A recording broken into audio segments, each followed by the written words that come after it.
नमस्कार मित्रांनो, मी भाग्यश्री प्रधान आणि तुम्ही पाहत आहात Marathi GK answer and question. आजचा आपला टॉपिक आहे भारतीय राज्यव्यवस्था आणि राज्य प्रशासन यावरती आधारित जनरल नॉलेजचे प्रश्न आणि उत्तर। मित्रांनो, या टॉपिक बरोबरच तुम्हाला एक माहिती सांगू इच्छिते। आपल्या यूट्यूब चॅनलवरती आपण लाईव्ह लेक्चर घेणार आहोत। ते लेक्चर असणार आहेत, आपलं पहिलं लेक्चर असणार आहेत नगर परिषद जाहिरात गट क आणि गट ड च्या संपूर्ण अभ्यासाविषयी। कारण नगर परिषद भरतीच्या तब्बल 2 ते 3 हजार जागा निघणार आहेत, पण आपल्याला त्यापैकी एकच जागा किंवा एकच पोस्ट मिळवायची आहे आणि ती कशी मिळवता येईल यावर आपल्याला लाईव्ह लेक्चर घ्यायचं आहे। आणि आपण दर 15 दिवसाला लाईव्ह सेशन घेणार आहोत। संपूर्ण स्पर्धा परीक्षेचे मार्गदर्शन तुम्हाला या लाईव्ह व्हिडिओच्या माध्यमातून मी देणार आहेत, पण हे लाईव्ह लेक्चर त्याच विद्यार्थ्यांना पाहता येईल जे आपल्या चॅनलला जॉईन असेल किंवा आपल्या चॅनलचं मेंबरशिप असेल। त्यामुळे तुम्हाला सर्वांना विनंती आहे मित्रांनो, मी जी पण माहिती तुम्हाला सांगणार आहे ती अत्यंत योग्य आणि 99.99% तुमचा फायदा त्या लेक्चरच्या माध्यमातून होणार आहेत अशी परिपूर्ण तयारी तुमच्या सगळ्यांकडून मी त्या लेक्चरच्या माध्यमातून करून घेणार आहेत। कोणीही सांगत नाही मित्रांनो, प्रत्येकाला आपल्या व्हिडिओच्या चॅनलच्या माध्यमातून ग्रो पाहिजे असतो, परंतु मी जे तुम्हाला मार्गदर्शनातून सांगणार आहेत ते कोणीही तुम्हाला सांगणार नाहीत। कारण आपल्याला ज्या परीक्षेचा पेपर द्यायचा आहे त्याची एकच पोस्ट एकच जागा आपल्याला मिळवायची आणि ती कशी मिळवायची मी ते लाईव्ह लेक्चरच्या माध्यमातून तुम्हाला सांगणार आहे। त्यामुळे लवकरात लवकर आपलं चॅनल जॉईन करून घ्या आणि मेंबरशिप आपल्या यूट्यूब चॅनलचं मेंबरशिप नक्की व्हा, कारण तुम्हाला हे लाईव्ह लेक्चर पाहता येईल। चला तर सुरुवात करूया आपल्या पहिल्या प्रश्नाला। आपला टॉपिक होता भारतीय राज्यव्यवस्था आणि राज्य प्रशासन। आपला पहिला प्रश्न आहे, भारतीय संविधान म्हणजे घटना समितीचे अध्यक्ष कोण होते? तर याचं बरोबर उत्तर आहे ऑप्शन क्रमांक 4 डॉक्टर राजेंद्र प्रसाद हे भारतीय संविधान घटना समितीचे अध्यक्ष होते। दुसरा प्रश्न आहे नंबर 2, भारतीय संविधानाच्या मसुदा समितीचे अध्यक्ष कोण होते? तर याचं बरोबर उत्तर आहे ऑप्शन क्रमांक 3 डॉक्टर बाबासाहेब आंबेडकर हे भारतीय संविधानाच्या मसुदा समितीचे अध्यक्ष होते। मित्रांनो, हे जे मी प्रश्न आणि उत्तर तुम्हाला सांगत आहेत ते प्रत्येक परीक्षेला कोणत्या ना कोणत्या साली आलेले आहेत। त्याचं मी तुम्हाला वर्णनही करून दाखवू शकते, पण तेवढा वेळ जास्त वाया जाईल म्हणून मी तुम्हाला सांगत नाही आहेत। पुढचा प्रश्न आहे नंबर 4, भारतीय राज्यघटनेची किल्ली किंवा आत्मा असे खालीलपैकी कशास संबोधले जाते? तर याचं बरोबर उत्तर आहे ऑप्शन क्रमांक 3 उद्देश पत्रिका याला भारतीय राज्यघटनेची किल्ली किंवा आत्मा असे संबोधले जाते। पुढचा प्रश्न आहे नंबर 5, भारतीय राज्यघटनेतील मूळ कलमे व परिशिष्टे किती आहेत? तर याचं बरोबर उत्तर आहे ऑप्शन क्रमांक 2 395 व 8 मूळ कलमे व परिशिष्टे आहेत। पुढचा प्रश्न आहे नंबर 6, भारतीय राज्यघटना भारतीय घटना समितीने केव्हा स्वीकृती केली? तर याचं बरोबर उत्तर आहे ऑप्शन क्रमांक 3 26 नोव्हेंबर 1949 साली भारतीय राज्यघटना भारतीय घटना समितीने स्वीकृती केली। पुढचा प्रश्न आहे नंबर 7, भारतीय राज्यघटना केव्हा अंमलात आली? तर याचं बरोबर उत्तर आहे ऑप्शन क्रमांक 3 26 जानेवारी 1950 साली भारतीय राज्यघटना अंमलात आली। पुढचा प्रश्न आहे नंबर 8, भारतीय राज्यघटना तयार करण्यासाठी लागलेला कालावधी डॅश डॅश आहे? तर याचं बरोबर उत्तर आहे ऑप्शन क्रमांक 3 2 वर्ष 11 महिने 17 दिवस हे भारतीय राज्यघटना तयार करण्यासाठी लागलेला कालावधी आहे. पुढचा प्रश्न आहे नंबर 9. भारतीय संविधान लेखा समितीचे अध्यक्ष कोण होते? तर याचं बरोबर उत्तर आहे ऑप्शन क्रमांक 3 डॉक्टर बाबासाहेब आंबेडकर हे भारतीय संविधान लेखा समितीचे अध्यक्ष होते. पुढचा प्रश्न आहे नंबर 10. भारतीय शासन पद्धती डॅश डॅश प्रकारची आहे?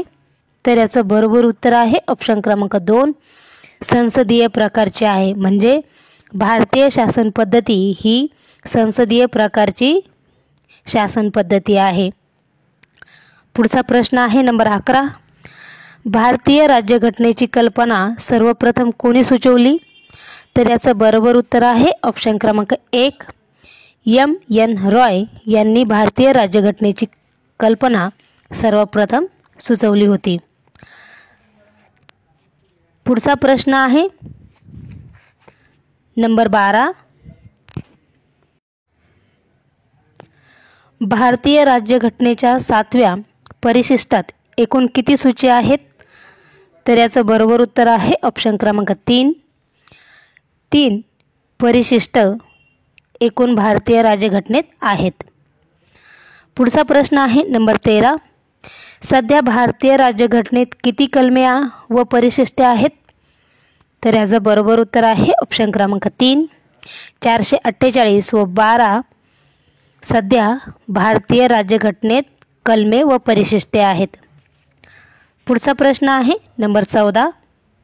घटना समितीचे कायदेशीर सल्लागार डॅश डॅश होते? तर याचं बरोबर उत्तर आहे ऑप्शन क्रमांक 1 B.N. राव हे घटना समितीचे कायदेशीर सल्लागार होते. पुढचा प्रश्न आहे नंबर 15. भारतीय राज्यघटनेतील 8व्या परिशिष्टामध्ये एकूण किती राष्ट्रीय भाषांचा समावेश केला आहे? तर याचं बरोबर उत्तर आहे ऑप्शन क्रमांक 4 22 राष्ट्रीय भाषांचा परिशिष्टामध्ये समावेश केला आहे. मित्रांनो, व्हिडिओला लाईक आणि शेअर नक्की करत चला. पुढचा प्रश्न आहे नंबर 16. भारतीय राज्यघटनेत कल्याणकारी राज्याचा उल्लेख कशामध्ये करण्यात आला आहे? तर याचं बरोबर उत्तर आहे ऑप्शन क्रमांक 1 मार्गदर्शक तत्त्वे यामध्ये भारतीय राज्यघटनेत कल्याणकारी राज्याचा उल्लेख करण्यात आला आहे. पुढचा प्रश्न आहे नंबर 17. भारतीय राज्यघटनेतील मार्गदर्शक तत्त्वे कोणत्या देशाच्या राज्यघटनेतून घेण्यात आलेली आहे? तर याचं बरोबर उत्तर आहे ऑप्शन क्रमांक 4 आयर्लंड. या भारतीय राज्यघटनेतील मार्गदर्शक तत्त्वे या देशाच्या राज्यघटनेतून घेण्यात आलेली आहेत. पुढचा प्रश्न आहे नंबर 18. घटना दुरुस्ती हे भारतीय राज्यघटनेतील घटक कोणत्या देशाच्या राज्यघटनेतून घेण्यात आले आहे? तर याचं बरोबर उत्तर आहे ऑप्शन क्रमांक 1 दक्षिण आफ्रिका. या देशाच्या राज्यघटनेतून घटना दुरुस्ती हे भारतीय घटनेतील घटक घेण्यात आले आहे.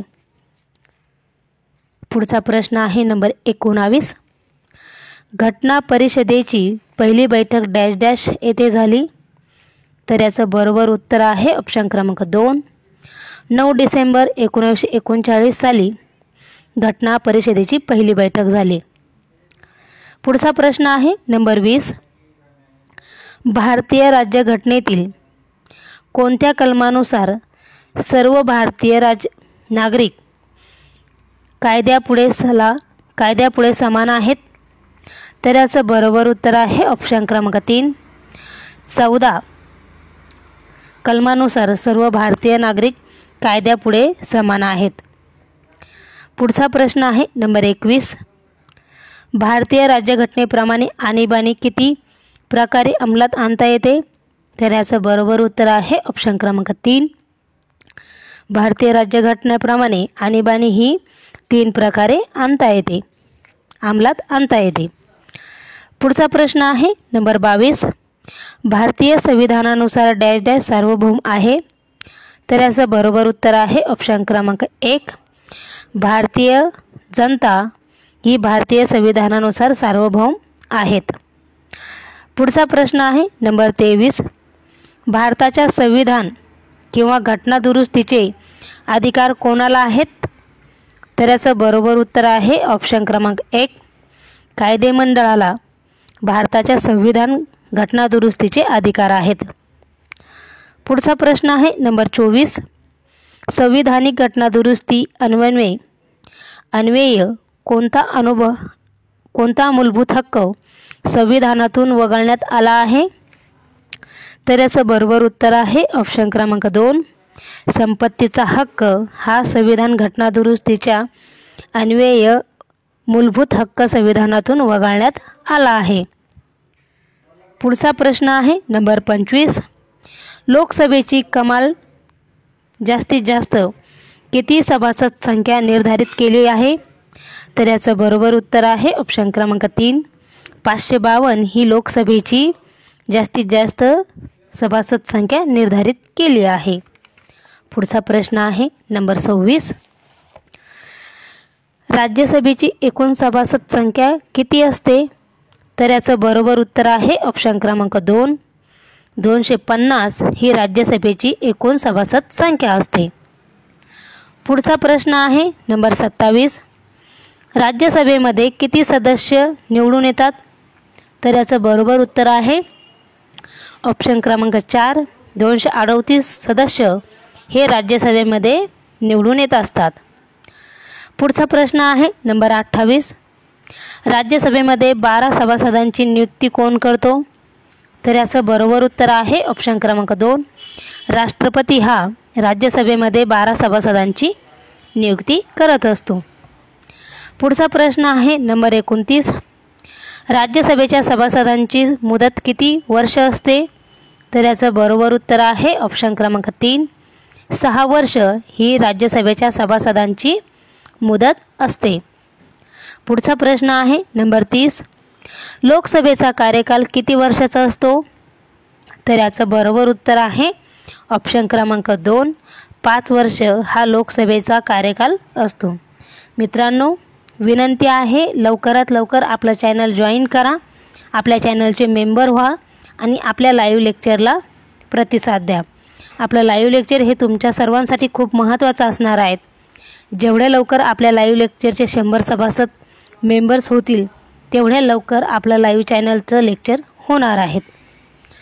पुढचा प्रश्न आहे नंबर 31. राज्यसभेचा पदसिद्ध अध्यक्ष कोण असतो? तर याचं बरोबर उत्तर आहे ऑप्शन क्रमांक 4, उपराष्ट्रपती हा राज्यसभेचा पदसिद्ध अध्यक्ष असतो. पुढचा प्रश्न आहे नंबर 32. राज्यसभा सभागृहाचा कालावधी किती वर्षाचा असतो? तर याचं बरोबर उत्तर आहे ऑप्शन क्रमांक 4, स्थायी सभागृह हा राज्यसभाचा सभागृहाचा कालावधीचा वर्ष असतो. पुढचा प्रश्न आहे नंबर 33. एखादे विधेयक धन अर्थ वित्त आहे की नाही हे ठरविण्याचा अधिकार कोणास आहे? तर याचं बरोबर उत्तर आहे ऑप्शन क्रमांक 3, लोकसभा सभापती याला एखादे विधेयक धन अर्थवित्त आहे की नाही हे ठरवण्याचा अधिकार आहे. पुढचा प्रश्न आहे नंबर 34. भारतात संसदेच्या संयुक्त अधिवेशनाचे अध्यक्षस्थान कोणाकडे असते? तर याचं बरोबर उत्तर आहे ऑप्शन क्रमांक 1, सभापती लोकसभा यांच्याकडे भारतात संसदेच्या संयुक्त अधिवेशनाचे अध्यक्षस्थान असते. पुढचा प्रश्न आहे नंबर 35. एखादे धनविधेयक फेटाळण्याचा अधिकार खालीलपैकी कोणाचा आहे? तर याचं बरोबर उत्तर आहे ऑप्शन क्रमांक 4, लोकसभेस एखादे धनविधेयक फेटाळण्याचा अधिकार आहे. पुढचा प्रश्न आहे नंबर 36. लोकसभा डॅश डॅश सभागृह आहे?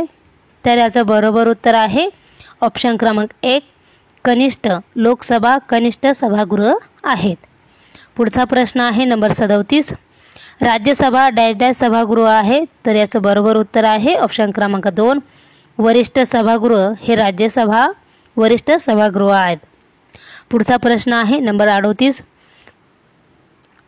संसदेचे स्थायी कायमस्वरूपी सभागृह खालीलपैकी कोणते आहे? तर याचं बरोबर उत्तर आहे ऑप्शन क्रमांक 4. राज्यसभा हे संसदेचे स्थायी कायमस्वरूपी सभागृह आहेत. पुढचा प्रश्न आहे नंबर 39. खालीलपैकी कोणत्या सभागृहाने पंतप्रधानाविरोधात अविश्वास ठराव मंजूर केल्यास त्यांना राजीनामा द्यावा लागतो? तर याचं बरोबर उत्तर आहे ऑप्शन क्रमांक 1. लोकसभा या सभागृहाने पंतप्रधानाविरोधात अविश्वास ठराव मंजूर केल्यास त्यांना राजीनामा द्यावा लागतो. पुढचा प्रश्न आहे नंबर 40. लोकसभेची सभापती आपला राजीनामा कोणाकडे देतात? तर याचं बरोबर उत्तर आहे ऑप्शन क्रमांक 1. उपसभापती लोकसभा यांच्याकडे लोकसभेचे सभापती आपला राजीनामा देत असतात. पुढचा प्रश्न आहे नंबर 41. लोकसभेच्या सर्वाधिक जागा कोणत्या राज्यात आहे? तर याचं बरोबर उत्तर आहे ऑप्शन क्रमांक 2. उत्तर प्रदेश या राज्यामध्ये लोकसभेच्या सर्वाधिक जागा आहेत. पुढचा प्रश्न आहे नंबर 42. लोकसभा खालीलपैकी बरखास्त करू शकतो? याचं बरोबर उत्तर आहे ऑप्शन क्रमांक 1. राष्ट्रपती हा लोकसभा बरखास्त करू शकतो. पुढचा प्रश्न आहे नंबर 43.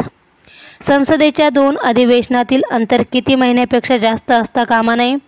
तर याचं बरोबर उत्तर आहे ऑप्शन क्रमांक 2. 6 महिन्यापेक्षा जास्त संसदेच्या 2 अधिवेशनातील अंतर असता कामा नयेत. पुढचा प्रश्न आहे नंबर 44. अर्थ वित्त धन विधेयक प्रथम कोणत्या सभागृहात मांडले जाते? तर याचं बरोबर उत्तर आहे ऑप्शन क्रमांक 3. लोकसभेमध्ये अर्थ वित्त धन विधेयक प्रथम मांडले जाते. पुढचा प्रश्न आहे नंबर 45. अर्थ वित्त धन विधेयक लोकसभेत मांडण्यासाठी खालीलपैकी कोणाच्या शिफारशीची आवश्यकता असते? तर याचं बरोबर उत्तर आहे ऑप्शन क्रमांक 2. राष्ट्रपतीची अर्थ वित्त धन विधेयक लोकसभेत मांडण्यासाठी शिफारशीची आवश्यकता असते. पुढचा प्रश्न आहे नंबर 46. लोकलेखा समिती कोणाच्या वतीने सरकारच्या आर्थिक व्यवहारावर नियंत्रण ठेवते? तर याचं बरोबर उत्तर आहे ऑप्शन क्रमांक 1. संसद ही लोकलेखा समितीच्या वतीने सरकारच्या आर्थिक व्यवहारावर नियंत्रण ठेवते. पुढचा प्रश्न आहे नंबर 47. महाराष्ट्रातून लोकसभेचे किती सदस्य निवडले जातात? तर याचं बरोबर उत्तर आहे ऑप्शन क्रमांक 3. महाराष्ट्रातून लोकसभेचे 48 सदस्य निवडले जातात. पुढचा प्रश्न आहे नंबर 48. महाराष्ट्रातून राज्यसभेचे किती सदस्य निवडले जाते? तर याचं बरोबर उत्तर आहे ऑप्शन क्रमांक 3. 19 राज्यसभेचे सदस्य निवडले जातात. पुढचा प्रश्न आहे नंबर 49. लोकसभेचे पहिले सभापती कोण होते? तर याचं बरोबर उत्तर आहे ऑप्शन क्रमांक 3. गणेश ग. मावळणकर हे लोकसभेचे पहिले सभापती होते. पुढचा आणि शेवटचा प्रश्न आहे नंबर 50. लोकसभेच्या निवडणुकीत मतदान करण्यासाठी मतदाराचे किमान वय किती असावे लागते? तर याचं बरोबर उत्तर आहे ऑप्शन क्रमांक 1. 18 वर्ष पूर्ण झालेले असावेत. मित्रांनो, हा प्रश्न तुमच्या सर्वांसाठी आहे. पुढचा नंबर 51चा त्याचं उत्तर तुम्हाला कमेंट करून सांगायचं आहेत. पण त्या अगोदर तुमच्या सर्वांचे पुन्हा एकदा मनापासून धन्यवाद, कारण तुम्ही खरोखर मनापासून अभ्यास करत आहात मित्रांनो. कारण मी ज्या प्रश्नांची उत्तरं तुमच्याकडून मागत असते त्याचे खरोखर तुम्ही प्रत्येकजण काटेकोरपणे आणि 99% लोक या प्रश्नाचं उत्तर बरोबर देत आहेत. म्हणून तुमचे सर्वांचे धन्यवाद आणि तुम्ही खरोखर मनापासून अभ्यास करत आहात. या व्हिडिओच्या या चॅनलच्या माध्यमातून तुमचा खरोखर अभ्यास कळतो की तुम्ही किती अभ्यास करता म्हणून. हा प्रश्न तुमच्या सर्वांसाठी आहे नंबर 51चा. याचं उत्तर तुम्हाला कमेंट करून सांगायचं आहे. प्रश्न आहेत नंबर 51. लोकसभा सदस्याचे किमान वय किती वर्ष असणे आवश्यक असते? तर याचं ऑप्शन आहे क्रमांक 1 18 वर्ष, नंबर 2 21 वर्ष, नंबर 3 25 वर्ष, नंबर 4 30 वर्षे. या प्रश्नाचं उत्तर कमेंट करून तुम्हाला सांगायचं आहे. आणि मित्रांनो, पुन्हा एकदा विनंती करते की आपल्या लाईव्ह लेक्चरला जोडण्यासाठी आपल्या चॅनलला जॉईन आणि आपल्या चॅनलचं मेंबरशिप घेऊन लाईव्ह लेक्चरमध्ये सामील नक्की व्हा. आणि व्हिडिओ जर आवडला तर व्हिडिओला लाईक करा, तुमच्या मित्रांना शेअर करा आणि आपल्या चॅनलला सबस्क्राईब नक्की करा. इथेच थांबूया. धन्यवाद.